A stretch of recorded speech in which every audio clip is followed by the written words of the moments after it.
today. So I am recording some feedback for you on your early draft of the grant proposal project. And I've taken a look at your CFP as well as your planning sheet and the presentation that you submitted for your early draft. So first, I want to say I think you guys did a great job on your early draft of the grant proposal project. You have clearly thought about organization and methodology.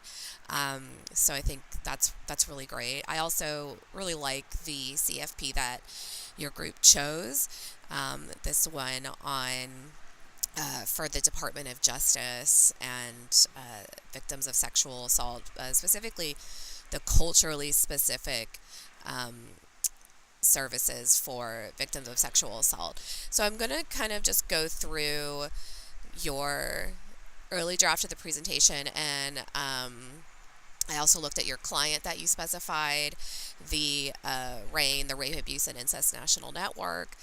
So I read through this particular client's mission and kind of what they do, just have a better idea of that. But I'm going to, oops, sorry, that one's not yours. I've opened everybody's. But so I'm going to kind of look at this, go through it, and then give you guys some advice on kind of where to go from here. The main things in terms of feedback, and this is what I call we call it higher order feedback. And the higher order feedback is the feedback that's about higher order concerns.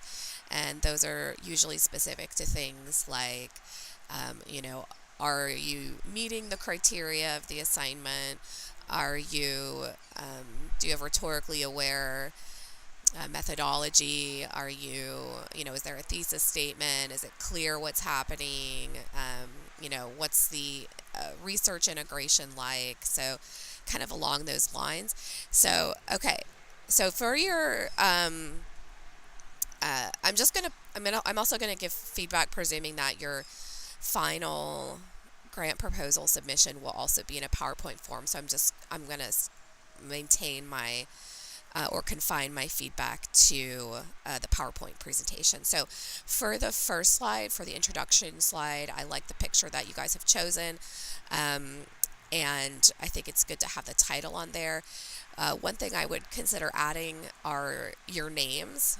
And I am only giving this feedback video to the three of you. So that's William, David, and Kevin. So I would go ahead and add your names to that. And you might even want to add, grant proposal. And you may even consider a different title. So I like that you have kind of the title of the CFP there. But if you're thinking about being rhetorically, having a rhetorical intention with a title, you might consider something along the lines of, what would persuade the audience right away that RAINN is an organization that needs money from the Department of Justice. So And usually when we talk about titles, whether it's an MLA or APA or any writing style, the title should reflect the thesis. So whatever it is you're after and why, you want that reflected in your title as well. So I might consider a revision of the title to be focused on why is it that RAINN needs money from the Department of Justice, and then include your names in that as well. As we move into the introduction, so when I read through this was a more of an introduction to the CFP itself, but I think what you want to really dive into is kind of thinking of it more from the lines of, here's an introduction to why we need what we need. So, and also thinking about the audience. So this is the Department of Justice. So I'm thinking in the terms of an essay, because it's hard for me sometimes to think not in terms of that, but So what I'm going to say is might be a little bit long-winded, but thinking about but what I'm going to say, even if it's long-winded, can also be whittled down to be something shorter or even in bullet points.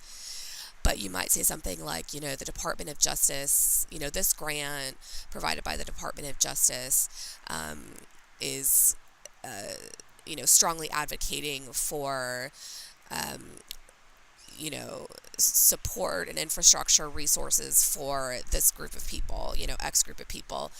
Um, and and then go into, so first kind of recognizing that this is what the grant is. It's, strongly advocating for something, or it's demonstrating need for, or it's wanting to provide justice for. So thinking about what type of language can be helpful for that in terms of being rhetorically effective. And then from there, moving into kind of thinking about a thesis statement. So you want to bring your client in right away to demonstrate, this is who my client is, and this is what they need, and this is why they need your money, without saying this is why they need your money, but saying that in a more, implicit way. But, RAINN.org, and then briefly explaining who they are, in a sentence or less. Though they have, been able to do these things, are still are in need of monetary and assistance in order to do something. What do they need money for? So you, at the same time, you simultaneously want to rhetorically demonstrate, okay, this is a legitimate organization. This is what they're doing that's really good, and why they need but they still need money in order to do these things. So that can be sometimes a tricky line to walk, because somebody might say, I think this grant has up to like $7 million. That's a lot of money from the government. So, if you're asking for $7 million, because that's another question I was going to ask you guys in this feedback, is how much money are you asking for, and how would you allocate those funds to RAINN or within the RAINN organization? But,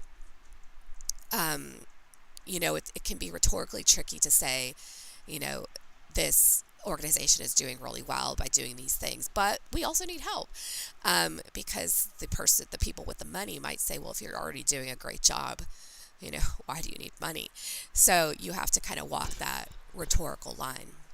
So that would be my advice for the introduction, is have it less of an introduction to the CFP itself, and an introduction to your needs, and your client. And I know you do have an additional slide here for your introduction. And I do like that you are talking about what the OVW does in terms of their mission. What I would recommend doing here, and I like that you're already starting to integrate research, is I might use this as a space to align the OVW's mission with the mission of RAINN. So kind of rhetorically showing how the OVW and RAINN are similar in what they seek to do, because then this wouldn't just be kind of a summary of the OVW, but it would demonstrate that you've done your research on what the OVW is, and then how the OVW's mission is aligned with the mission of your client, which can be rhetorically effective. The purpose. So this particular slide is obviously demonstrating or talking about your purpose, right? That I'm just rereading it one more time, sorry. So it says, therefore, the main purpose of this proposal is to obtain funding from the Department of Justice. These funds will be used to enhance the capabilities of RAINN, the nation's largest anti-sexual violence resource for victims of violent offenses. Okay, so I think this is a good purpose. The purpose here, well, it's a good skeleton of a purpose. What it needs is a little bit more specificity. So this is, if I break the language down, essentially what it says is, something that doesn't really need to be said because it's implied in the fact that you're submitting a grant proposal, because what it inherently says is RAIN is looking for, we're writing this grant proposal for RAIN to get money from the DOJ in order to help RAIN. So that's essentially the meaning here, and what you want to have here is more specificity about what that what the funding from the DOJ will be able to do for RAIN. And by kind of modifying your introductions or revising your introductions to include more specific information about RAIN, and also integrating more research and providing more demonstration of how RAIN as a client is aligned in mission with the DOJ's OVW, is or doing that up here in the introduction will make that easier in the purpose. So you'll already have provided some context for your client, and then by the time you get to the purpose, you can just kind of go out and say, the purpose of this proposal is to receive X amount of funds in order to allow RAIN to do blank, however many things that is, and then why. Why is that money needed? What is that funding for RAIN going to do in terms of their mission? So whereas here you say enhance the capabilities. So that's all the information you've given in terms of the purpose. But if I were the DOJ, I would say I have no idea what enhance the capabilities means. I need much more explicit, kind of concrete examples of what enhancing the capabilities of this organization looks like. Like if I were to, if someone came to me and said, I want $7 million to enhance capabilities, I would say, okay, I'm interested, but I need way more information from you and before I'm willing to dole out that money. Okay, so moving along, then we get to the primary objective. So, and where you talk about, and this is a little bit repetitive because you've told us again, it's to receive grant funding. And here's the first time you kind of bring in this idea of the culturally diverse victims of sexual assault. So you don't want to forget that what I find really fascinating about this CFP is the culturally specific facet of it, because that's not normal. So it's really interesting to see the Department of Justice interested in and being willing to give so much money to not just victims of sexual assault, but culturally specific victims of sexual assault. And that's demonstrating an awareness on behalf of the Department of Justice that they realize that marginalized groups of people are not receiving the same attention and response to sexual assault. And that also, and I emailed William Beck, and I talked about the Native American focus, which the CFP mentions. I said that's definitely a culturally specific issue because of the cultural kind of milieu of what happens within Native American communities. The way their communities deal with sexual assault is very different. Also, the legal infrastructures within Native American communities is vastly different from other communities. And it's kind of become more common knowledge that victims of sexual assault in Native American communities are less likely to speak out because of cultural reasons. And even if they do speak out, they don't necessarily have the legal support because of the legal infrastructures within those unique communities in the United States. So I would say that you probably want to bring in the culturally specific idea much earlier because, when I was looking through RAIN, I didn't see any kind of real explicit information about kind of that, culturally specific. I'm presuming that within RAIN, they do focus on that. But it's not necessarily say like they're not just focused on sexual assault in Native American communities, right? They're kind of um, about all victims. Um, however, because the CFP is specific to the culturally specific victims of sexual assault, I would say you want to bring in that, that idea, that your planning sheet, if I can get back to PowerPoint. Because the CFP is focused on that culturally specific issue, you definitely want to address that much earlier. I would address it in the introduction, because, and that's a caveat you're going to have to make rhetorically. So you're going to have to say something along the lines of, while RAIN addresses, and you may have to do a little bit of research in terms of what types of populations RAIN works with or has worked with in the past. Most, if that information is available, it should be, because they seem to be a public organization, or within the public sector. But while RAIN is an organization whose mission is focused on helping all victims of sexual assault, they also focus on culturally specific victims of sexual assault in these ways. So demonstrating that your client is also interested in helping in culturally specific ways is going to be something that you want to focus on. Okay, so the beneficiaries, right? So who's going to be benefited, right, by this, the funding that you would hopefully receive from the DOJ.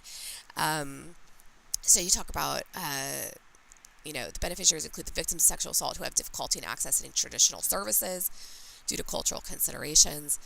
So this is a great place to bring in research.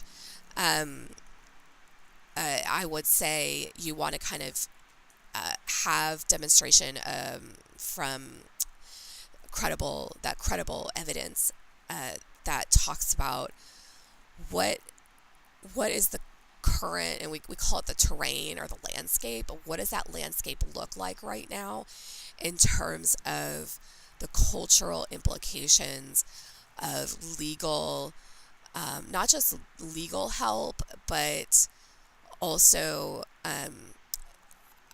essentially how does culture inform how individuals and the cultural kind of discourse in which the individual exists inform the way the individual addresses sexual assault, and whether they identify as a victim and how, but also how the cultural discourse within that, where within the individual exists, how they go about responding to it.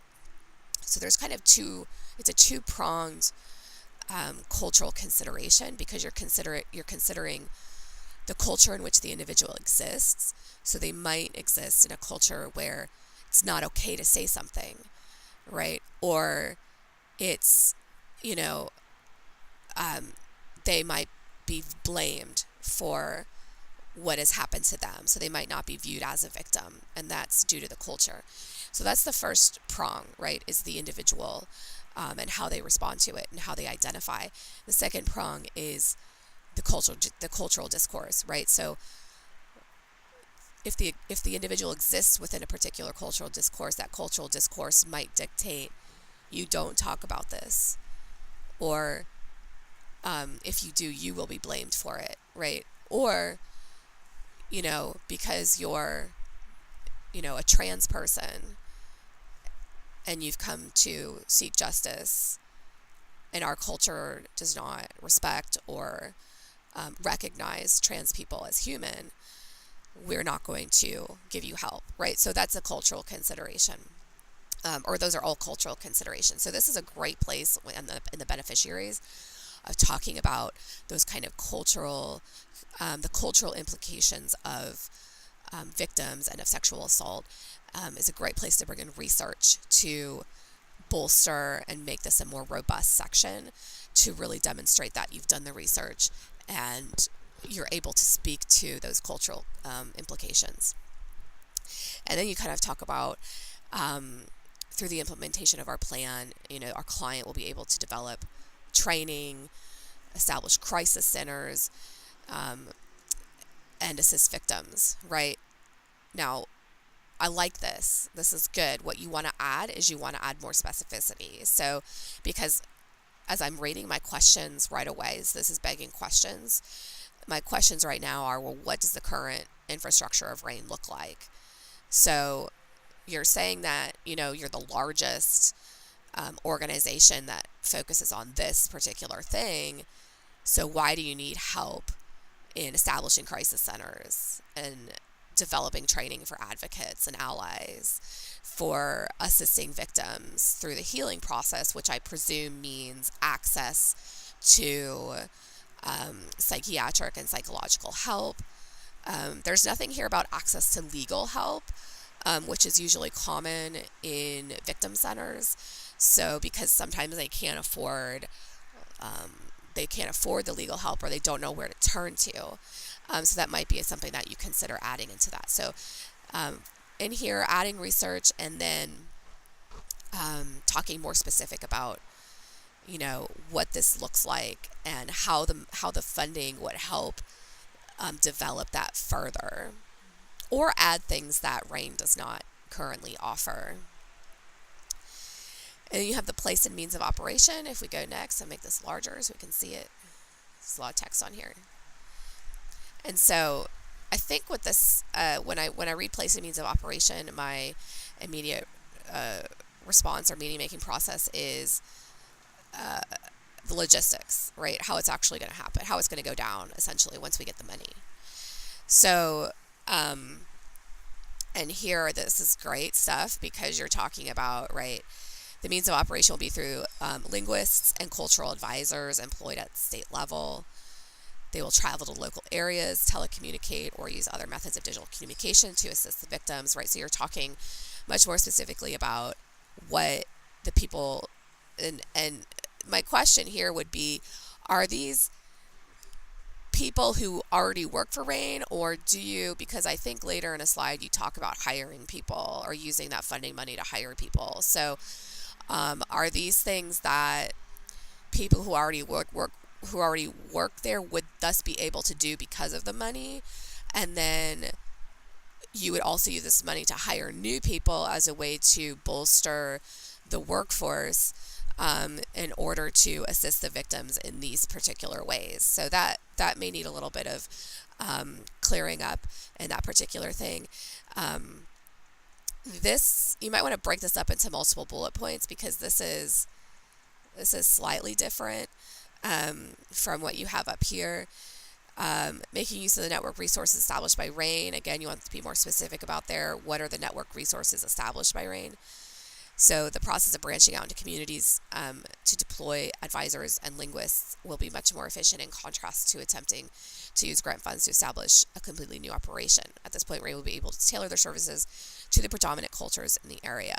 So in terms of specificity, like I said, you want to be more specific about the network resources of RAIN, and then also you saying communities and cultures, but those are really large ideas. So I don't know if you want to. What I would say is it's more effective if you are focusing this on either one cultural community, or like just a few cultural communities. Because if you're RAIN, if you think about all communities, that might be a little mind-boggling to think about what that means. So it might mean that RAIN wants to amplify its ability to assist culturally specific victims of sexual assault by targeting, these communities or this community, and then being specific about that. And then you talk about training, which I think is good. You might be a little bit more specific about what training. Do you want these people to be certified? Are they not certified? Will you need to hire trainers? Will they be permanent? Will they be on contract? And then you have a post-development federal as well as state employees will receive the training, which is good, which will enhance their ability to deal with new cases more effectively, using RAIN's resources while seamless transition and addressing the primary concerns noted within DOJ CFP, excuse me. That's a good place to be more specific about what are the CFP's primary concerns. And then you talk about staffing, will be facilitated by the RAIN organization. You might say, you would like, because you say the staffing will be facilitated by the RAIN organization, but you might say something like, if possible, RAIN would be RAIN would I'm trying to think of the best verb here. RAIN would appreciate assistance from a DOJ staff member for a temporary period, for example, and that says that instead of saying we want all control over the staffing, you might say we would like the DOJ's input on staffing in terms of what they think would help. So that might mean like a temporary, not a hire, but kind of consultation or counsel from the DOJ in terms of what best practices in staffing for RAIN would look like. Okay. So then you get into the problem. This slide is probably coming too late. I would say this, or not too late, but it's just not necessarily coming in the best place, because by this point in time, this information should have already been provided.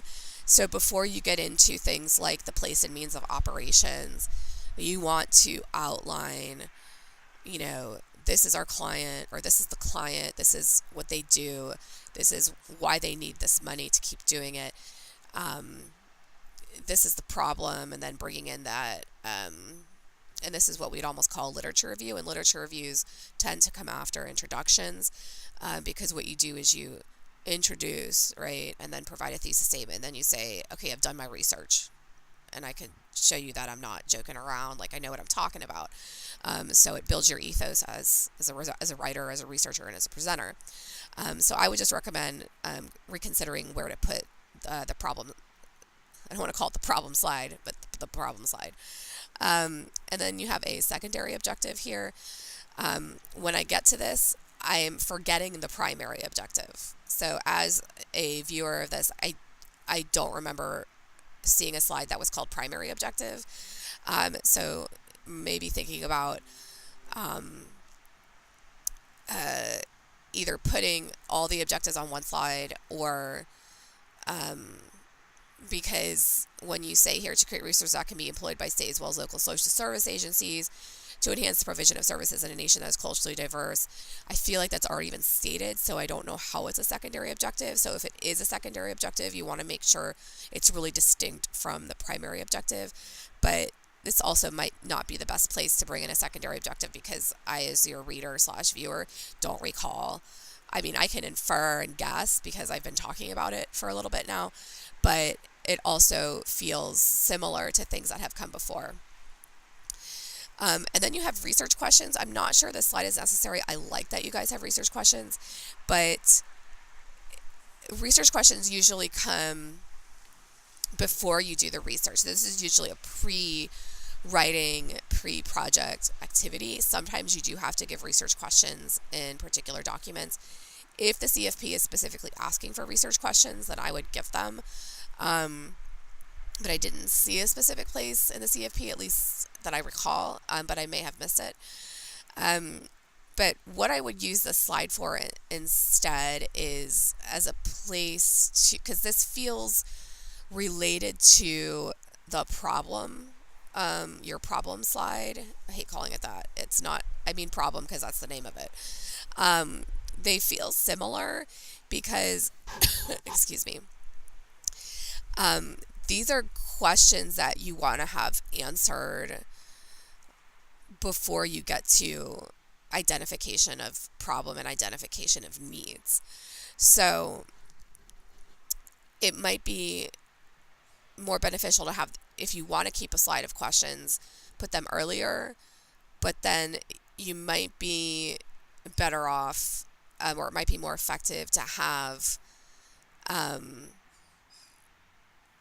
in this kind of what's a literature review, having a more specific kind of like answering this question with research, answering this question with research, answering this question with research. And because once you answer those questions, that might also help you identify a community that RAINN might want to focus on in terms of culturally specific communities, in terms of those culturally specific victims of sexual assault. All right, when we get to the plan slide down here, you get to the methods. So my immediate reaction to this is, how is this different from the place and means of operation? So how is the plan slide different from the place and means of operation slide? I'm guessing it's because I'm guessing that the organization is because you have a secondary objective. But again, it's a little confusing because it might be more effective to wrap everything into one thing rather than having like two split objectives, because that's going to be more confusing for your reader viewer to follow along. Making sure that everything, if you have two objectives and then you address those two objectives throughout, that first of all, it hammers it more into your reader viewer's head. And your reader viewer is less likely to forget because it's always being addressed. And also, it's not that different. So again, I'm struggling to see why the plan here it feels similar to what has come before. So I do like that you have the limitations here. So I would recommend keeping that, but limitations sometimes go toward the later bits of writing and presentations, so it just might be a reconsideration of where to move that. Okay, this is a great slide because now we're getting into costs and benefits. So you're saying, okay, supplies, materials, and equipment.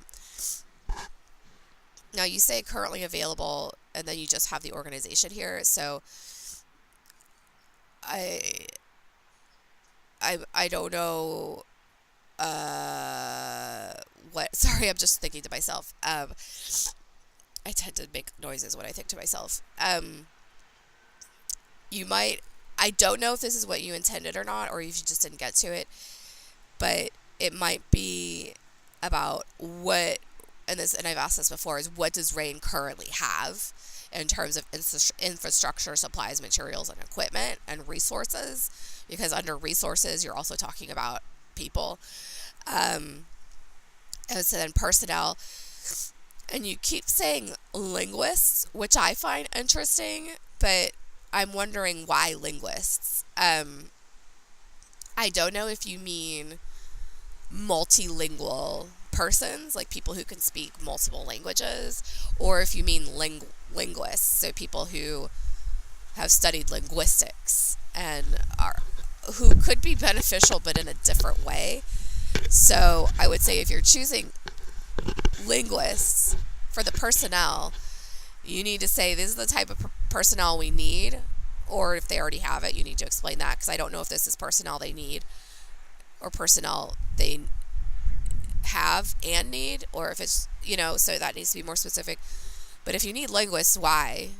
Do you want to learn more about how victims talk about sexual assault, or how legal infrastructures and culturally specific communities linguistically respond to victims of sexual assault? Because that would be what a linguist would do, is they would look at the language of how people are talking about something, the words they're using, how they're talking to people, how they're talking about themselves, versus if you have a multilingual person, you're talking about a person who can go into different communities and speak different languages.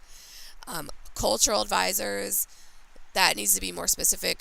What constitutes a cultural advisor? What does this person need in terms of degrees? What can they do?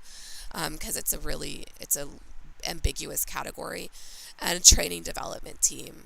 Again, I would be more specific. Training development for what does this training development team need to do? And here you talk about, right, linguists need to provide support for victims, but in what capacity? And again, is it linguists or is it multilingual? multilingual individuals. Cultural advisors work in tandem with training team to facilitate rapid changes in current SOPs. Needs more specificity and also in the care process. So how are the cultural advisors, what does that look like? How do the cultural advisors assist victims in the care process? What does the care process mean? Okay, so deliverables.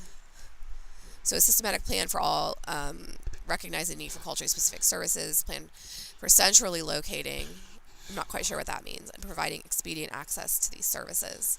And we say these services, I'm not quite sure what that means. That's a little bit vague. Their necessity, it's a vague pronoun, who is there here. So, and here I think you're reinforcing the need for funding for these culturally specific victims of sexual assault. You could bring in more research here, again, to hammer home some ideas that you've already been providing throughout the presentation. And then you have your references. So obviously, I know this will expand before the final submission. And there's definitely a lot of places where I'm even thinking, and remember what I talked about in my most recent video lecture is you need evidence in each, I think it says each element of your grant proposal. So, each element for you, right, is your introduction, your purpose. Oh, here's your primary objective. You do have a primary objective slide. Okay, I had forgotten that. So you might just want to have objectives. Sorry, this is a slight tangent. Just have objectives, for the particular funding. But, objectives would be another element that needs evidence. Beneficiaries would need evidence. So every element, essentially what element means is section. So each section would want research to help support that. Okay, I know I've gone on for a while, but I wanted to kind of go through it and be as thorough as possible. But if you have any questions about anything I've said in the feedback, or if you couldn't understand me, because I realize that my voice is not fantastic right now. So if you weren't able to understand something I said, just please reach out, and don't hesitate if you have any questions. And I look forward to seeing this final grant proposal. All right. Thank you.